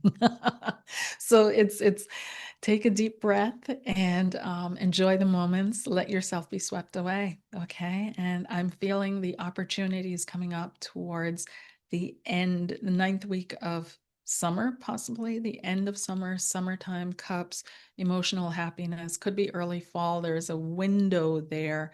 And continue manifesting, continue praying, and it is going to materialize. You're not meant to walk this path alone. Okay. Thank you. Let's see here. Eleanor. Hi, Carlene. Hi. Hope you're having a great day. Yes. Recently, a couple made a surprise offer to purchase a small piece of land with the intention of building. Can you see if it is a good idea to sell to them, and will it work out okay with everything if possible? Also, if you can you check if there will be another opportunity again to get remaining land rezoned? I overlooked the dates during March, April of this year and hope that the dates will reopen again soon. Do you think the sale of the small piece of land would negatively impact the future of the remaining land zoning prospects? Thank you again. Absolutely, we're going to look into that. And this person, she's also part of the Patreon group that receives a monthly overview. For those of you that are not aware, I actually send monthly astrologic Vedic astrology overviews. And so if you're interested in that, join the group, the Patreon group for it, and you will receive your own month overview of the energies of the month, what to look out for, what to watch out for, what's coming your way.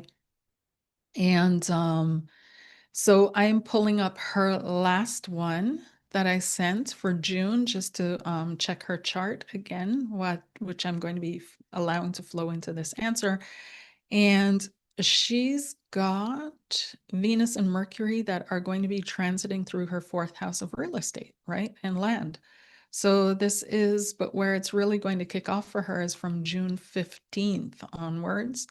So in the second half of the month, that's when the sun joins Venus and Mercury, and like the sun brings power and brings energy into this fourth house of real estate.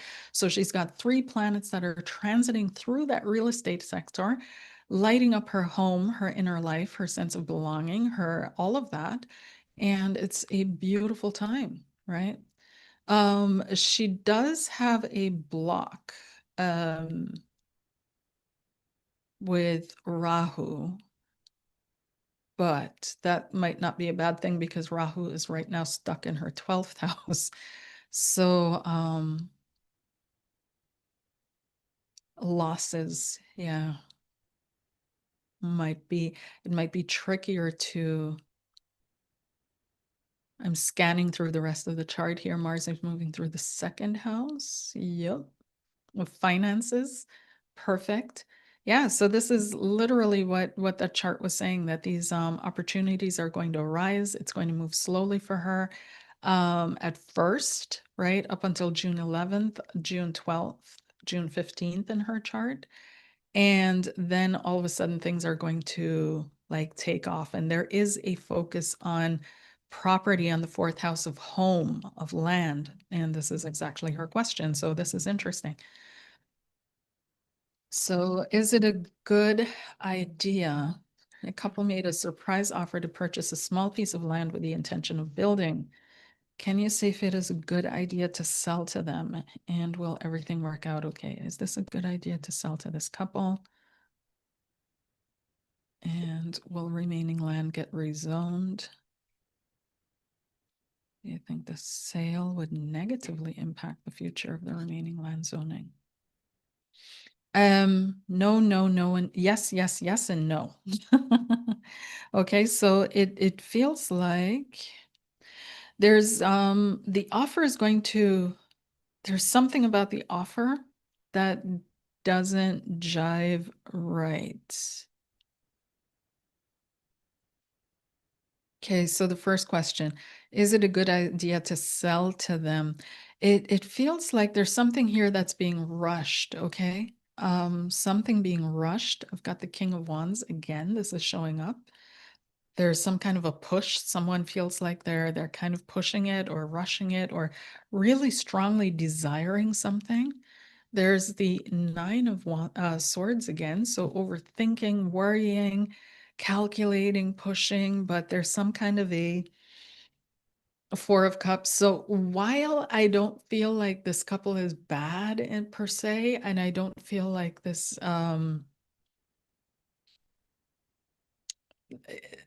it's it feels like there's some kind of an offer that's not going to be taken. Okay.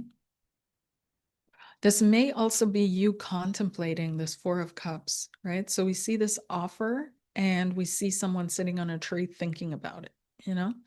So there's something there where there's a hesitation because these two cards also pop up with the High Priestess and the Two of Swords.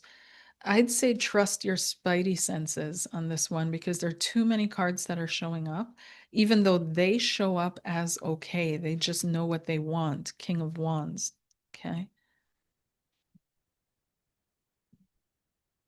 Will there be another opportunity? Will the dates reopen? We've got the Fool. It's wide open. Would it negatively impact the future? And we've got the Six of Coins. No. Okay. So I'd say it's safe, but there's something that's stopping. There's something because these cards here are too many, too contemplative and too many. The High Priestess, the Two of Swords, the Nine of Swords, the Four of Cups.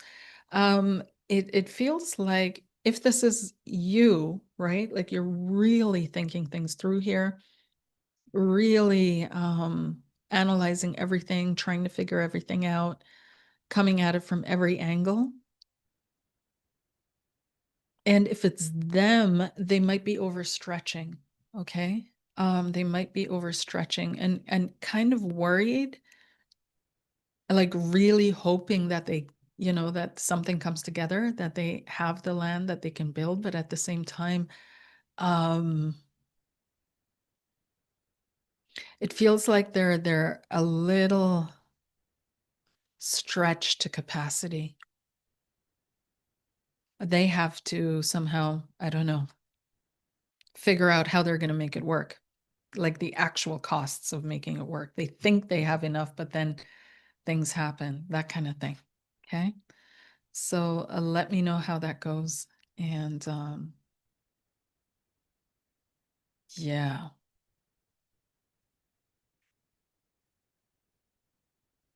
yeah. All righty.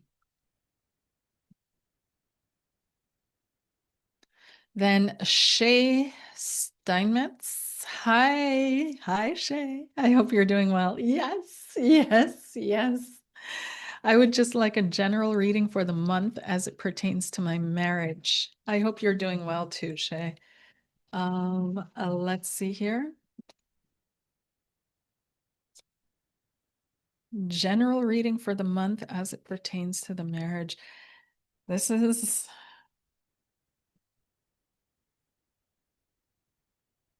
hmm. There's a song that I wish I had a song that came to mind. Let's put it that way. Um,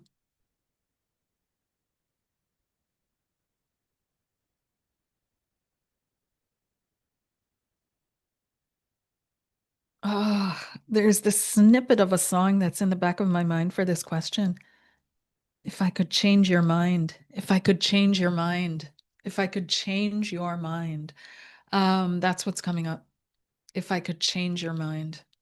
Um, I don't know if you want to change someone's mind or someone wants to change your mind, but that's the song that's coming up by Haim. If I could change your mind. I've got the Three of Wands here, and the Three of Wands for me is in relationship readings is interesting. Usually it's quite a positive card, like someone can envision the future with you and yada, yada, yada. But in actual experience, it's like someone's looking to the future. Someone's looking forward and they're standing by themselves. There's nobody else in this picture, right? So then we have the marriage, which is the Hierophant, traditions, expectations. We have legalities and documentations, justice, the practicalities, and we have fear, the moon.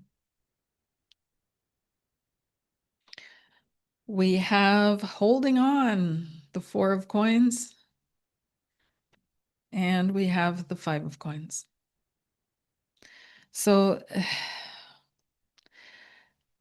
I feel like nobody wants to give up, right? Nobody wants to give up. Everybody's like, both sides are working hard on this, but both sides are feeling unmet in this. One side, whichever side, like you know which side fits.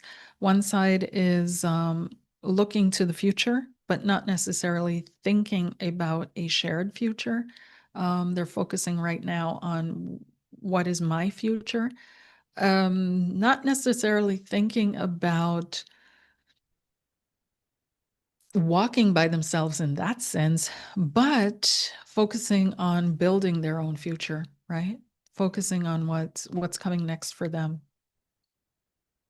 There's a fear here, okay? A fear to lose and a fear to let go. Yeah.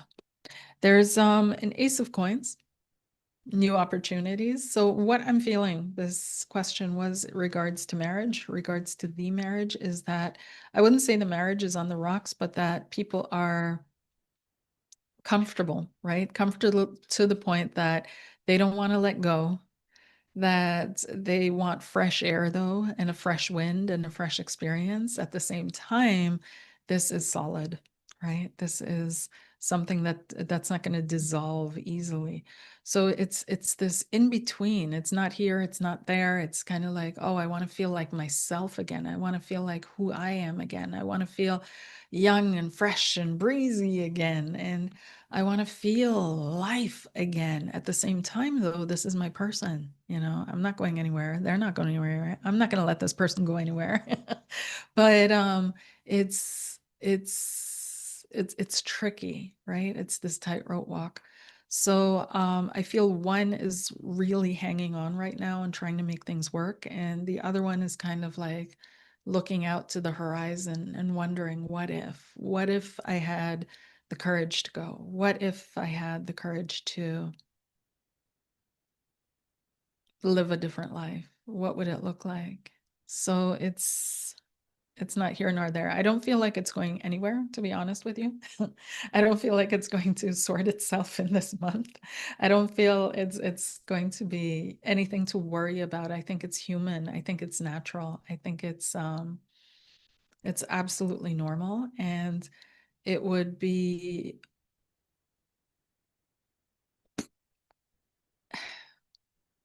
how should I put this? But I also think that at some point there has to be something else, like a deep connection that needs to be built up again or rebuilt, rather than just the daily grind or the mutual obligations or that hierophant, right? The expectations, the traditions, the this is the way it is energy that is currently in there. I hope that helps, but it's a solid connection. I can tell you, like, and that person I feel that you're with is just as invested as you are, just as invested. And both partners are working to keep this together. But like I said, there's just this general feeling that the air has left the balloon and I'm tired of blowing it back up again. I'm tired of blowing and blowing and blowing and blowing. And shouldn't the balloon just float? Shouldn't it just float? So once again, the cards that popped up. So the holding on with the Four of Coins, the fear, the legalities, the fairness, the justice, the karma. So this is also a karmic situation that is being played out right now. The Hierophant, the traditions, the marriage, but also looking beyond that. Looking, look at where's he looking? You know, he's looking behind this priest. He's looking beyond this priest, beyond this construct. And it feels I don't want to say stiff in that sense because of the Hierophant, but it's like I want to live again. This is what's coming up for me the most. I want to feel alive. So, but there have been talks around what it would look like to separate. I picked that up, but I don't pick up that it's actually going to happen in this month. Okay. Hope that helps. Um, moving onwards. Happy, happy.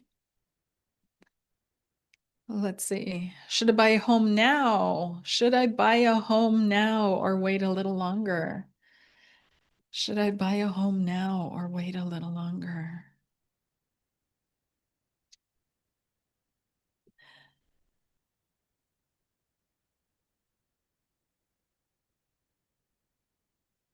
The perfect house is still waiting for you. I feel like yeah, a couple more months. Okay. The perfect house is waiting for you, but when it comes to you, Shaka, it's going to be like instant, not a problem whatsoever. Okay. But right now it's like you have to feel worthy of getting the home that you truly desire, that you truly want. And feeling that within your heart, like it's nothing. Like I can go out and just buy chicken nuggets if I want to. You know what I mean? Like it has to be that same feeling. I can just go out and get this house if I want to. Instead of feeling like, oh my God, I hope, I wish, it's you will have the perfect house for you in the perfect time. It's just going to reveal itself. It's just going to show itself. And your only job, your only work is to work on you feeling like you're in alignment with it. Like this is yours. Like this is as natural as chicken nuggets, as chips in 7-Eleven, as because there's a fear that still is tied in with that. And let me show you the cards that popped up in order. So the first batch was this here. We've got the Queen of Pentacles, who's very focused on providing, on her money, on practicalities, on day-to-day life. But we've got that consciousness here of the Five of Coins. We've got someone who's able to manifest and create and who's called down rain from heaven before, but we still got fear, right? So these two have to be transmuted. They have to be transformed. And then you absorb it and you're just left with this master magician, this master mage energy here, which leads into these three, which is the wish fulfillment card. So this is definitely a yes. The tradition, the Hierophant, and the justice, which is legalities and document signing. So absolutely, your house is on its way. And the only small thing that is standing in your way is you need to get out of your own way. Okay. And so I'd say wait a teeny tiny bit longer and have the perfect one show up for you. It will. Danny asking about my son again. He's so depressed. He's having counseling. Is there any way I can help him, please? Um, Danny, this question keeps popping up over all the lives. So if you want to reach out to me after, that would be great. Send me an email. I will definitely reply. But let's see here. There is a way to help him, but you need to find the perfect one to reach him. It's an emotional wounding. Of course, it goes back to childhood. I mean, we've got the Six of Cups and the Page of Swords here. He can be helped, but it has to be, yeah, send me an email. It has to be the right person. My best friend's bridesmaid. Any general advice, please, especially on the wedding day? Um, I'm my best friend's Bridesmaid. Oh, okay. I was like, what? I'm my best friend's bridesmaid. Any general advice, please, especially on the wedding day. I hope it's not too general. Yeah, just go and have fun. Let's see here. Best friend's bridesmaid. Oh, it's gonna be a fun, fun thing. Fun thing. Is it by the water? I'm seeing water for some reason. I'm seeing water. Um, is there water close by? Yeah, and your sun pops up again. The same two cards from before, the Page of Swords and the Six of Coins. Okay, so the three cards that popped up for this wedding day and the bridesmaid is the Eight of Cups, the Knight of Coins, and the Ace of Coins. Super important for you to not have any expectations. Ace of Coins to you might be bored. Knight of Coins is boring. Like it's Knight of Coins is deadly boring. It's the boredom card. And it could even be that you're just like, oh, get me out of here. Eight of Cups, like I love you, but I want to go home. It's take a deep breath in, recognize the opportunity, look for the opportunities during that time, during that day, and look for the opportunities to be of service, to serve, to give. Ace of Coins. It also feels like there is an opportunity on that day to meet someone long lasting, Knight of Coins, to meet someone. Yeah, who's going to be play a relevant role in your life, not necessarily romantic, but possibly. But I'm not seeing real romance here with these cards. But there is an opportunity there to be of service. You are going because you are loyal, Knight of Coins, because you are supportive, Knight of Coins. But there might be an opportunity there for you that you're going to realize once you get there. Okay. But yeah, you're gonna be it's I mean, I love weddings too. I absolutely love weddings, but some of them I'm like, okay, you know what? I gotta go. Thank you. I gotta go. Oh, yeah. All right. So let's move on. And last question for Danny. I have a crush on my friend's cousin. I wouldn't go there anyway, but just curious if he feels the same, please. I didn't even see this question. Okay, you're going to meet someone at this wedding, okay? But you might not be ecstatic about this person, but this person is offering something real. But I don't think you're going to take the offer because it's a Knight of Coins. So it's kind of like somebody that actually bores you to tears. So I don't know. But let's see here. Crush on friend's cousin. Is this guy is this guy younger? Queen of Wands, Magician. Mm-mm-mm-mm.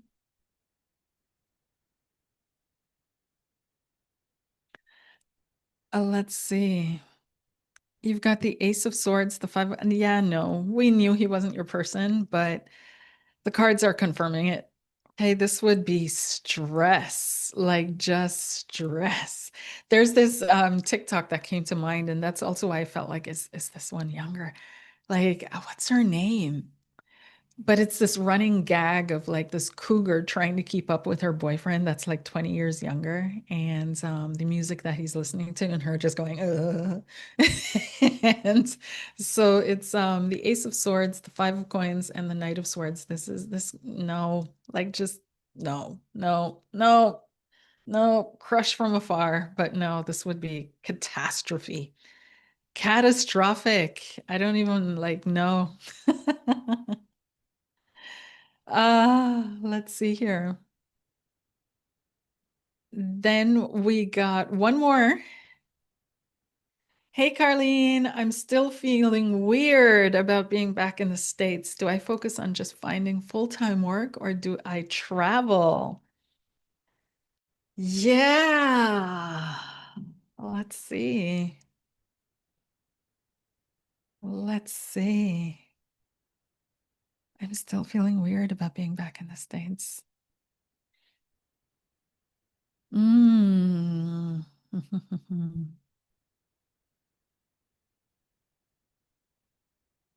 Hmm.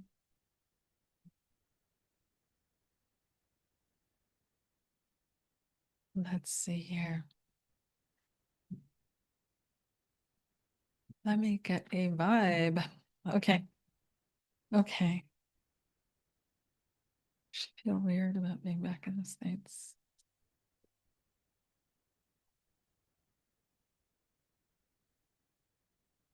Hmm.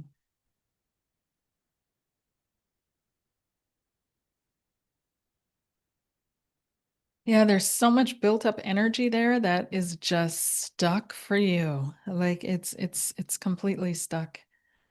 And it's because you don't feel like you can realize your dream there because the card underneath is the 10 of cups, right? Happy family, happy home. But on the top of that is the 7 of pentacles, which is not reaching your dream, but holding on to it because a new dream hasn't come yet. And a new desire hasn't shown up yet, but reflecting and looking back on everything that didn't work. So it feels like when you're in the States, it's like, oh, this didn't work, and that didn't work, and that didn't work, and that didn't work. And when you're traveling, you're adjusting and adapting to new things, so you don't have time to reflect. So this is spirit, the energy putting you there to reflect. And it made me think of so many places that I'd been to once again to finally close off with things and places I never thought I'd go to again, even from past lives in this life. And I thought I'd never go back. And I ended up returning, like without plan, without what have you, and not just Germany, like other places. And I realized after it was like I was closing off because I left with one memory and it was negative and toxic. And I thought, ugh, I'm not going back. And then when I went back, I was forced to confront that memory. And by the time I left that place again, I'd transmuted the energy, I'd changed the memory. And there was always a release involved. There was a letting go involved. There was just now I can think back to certain places and there's nothing, there's no charge to it. Uh, one of the big things for you though is your relationship because the 3 cards that popped up for you is the 2 of Cups, the Knight of Cups, and the Sun. So there's the hope or the yearning, or there is someone who is going to be showing up for you soon.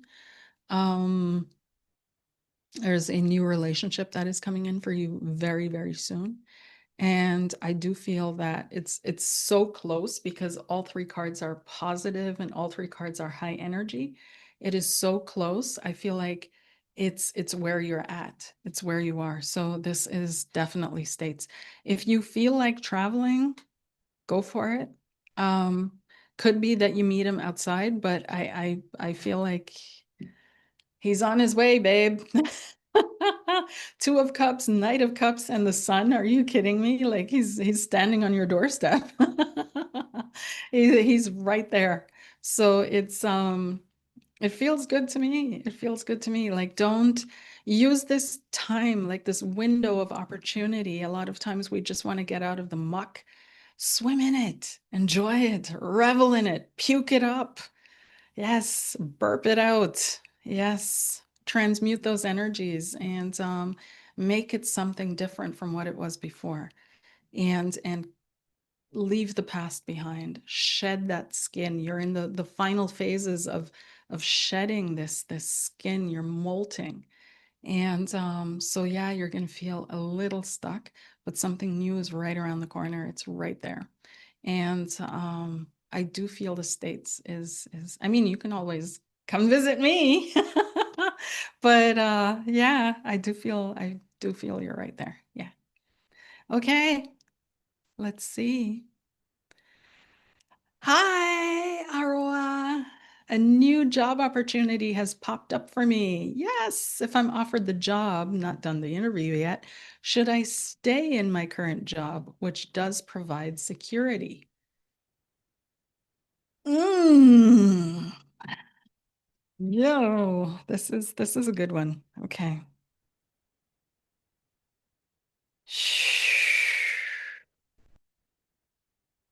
So what happens? What's the actual situation about? What's it truly about for Aroa? New job, old job.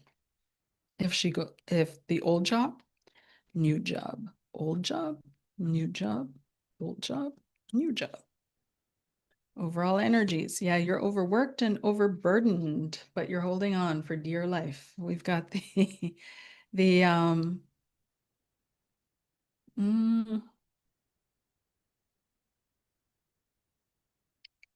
10 of do, do, do, do, do. Sorry, I just had to check something. We've got the 10 of wands and the 4 of coins. So this is indicating, yeah, you're overworked, right? Overworked and feeling like this is such a burden. You're bored out of your mind. There's no perspective, but you're holding on. This is literally the card of security, holding on to something that's in a toxic way, unwilling to grow because it's safe, it's secure. So what's this really about? What is this really about? Yeah. You're afraid to fail. You're afraid that, oh my gosh, it's not going to work out, or I'm not going to work out there, or it's not going to work out for me. And regrets, right? Bad decisions and regrets. We're worried about that. So, old job, toxic, toxic, toxic. And you guys, like the cards are always face down, see? Until I see them. Right? Until I flip them for you. So this is not, I'm not choosing them. The devil, 10 of swords, 5 of cups, enough said. Okay, disappointment, disappointment, grief, and pain. And this is why you were looking for the new job in the first place. I mean, if you're really super happy, you're not going to go out and look for the new job, right? So, new job.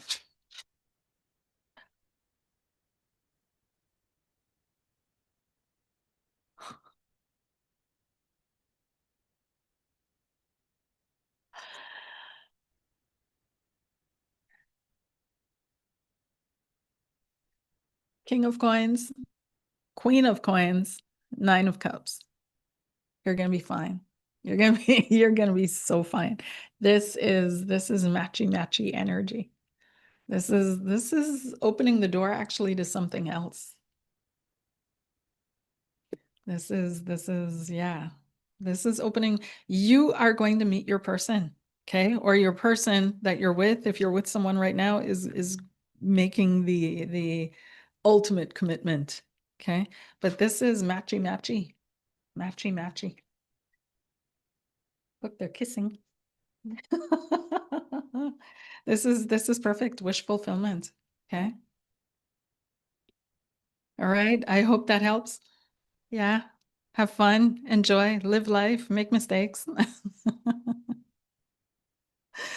Ah,